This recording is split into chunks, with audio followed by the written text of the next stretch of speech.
Hey guys, it's Mistress Nightmare here, and today we'll be reading Chapter 1, I Fell in Love with Slenderman. Before we get started, please hit that like button, comment, subscribe to this channel if you guys want more creepypasta fanfictions out there.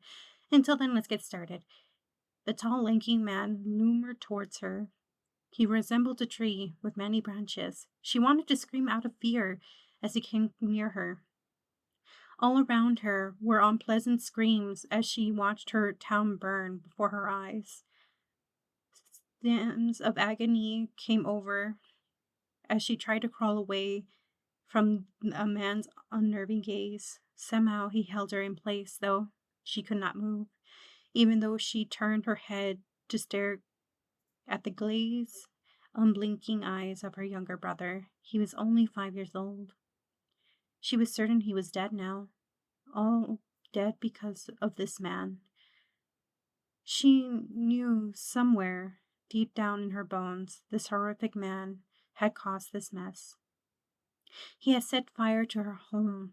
He even reveled in the frantic screams of her family trying to save each other. Her brother's limp arms tangled above his head and bent in unnatural ways. He might have died in misery. His natural fair hair was tangled in a sickly gray-brown from ashes that covered him. It was matted to his head, along with his blood.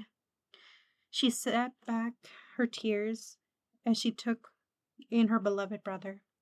She did not know where her parents were, but at the moment it didn't matter. She knew they were most likely dead. She stood up despite the sharp protest of her legs.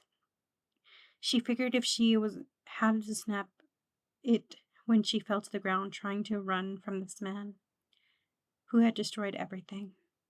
But now she was standing. She threw her shoulders back and looked fierce.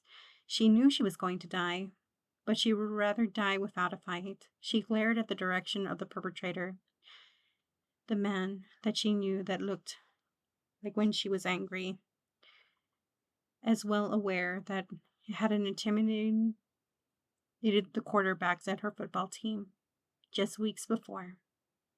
He stood in front of her, a feet almost flush to her own. He stood good about 6 yards taller than her. "Who are you?" she yelled, about the man's pale, faceless features. "What do you want?" The man cocked his head to the side, if he heard something, to his right. Then a grotesque face looked straight back to her. "And who you are, my precious dove." He clearly spoke directly into her mind. This frightened and made chills spread down to her bones. "You should not be left alone, so defenseless. Who will save you now?" He continued in her mind, the voice like nails on a chalkboard. "You're a sick bastard. Why did you do this?" she demanded of the blastless, beastless thing in front of her. "You sing a brave song, little dove.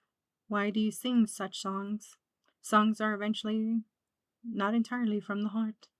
Meaningless words that mean to make someone else feel.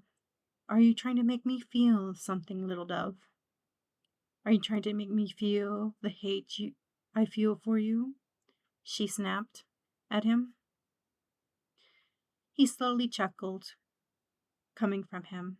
How he found this humorous she did not know. "Oh, little dove, I think I'll keep you for a while. You entertain me so." She was about to ask what on earth was he talking about, but her brain couldn't think straight anymore. She was aware of the groggy feeling spreading through her, as she commanded her eyelids not to shut, but they closed against her will as she fell to the ground with a thump.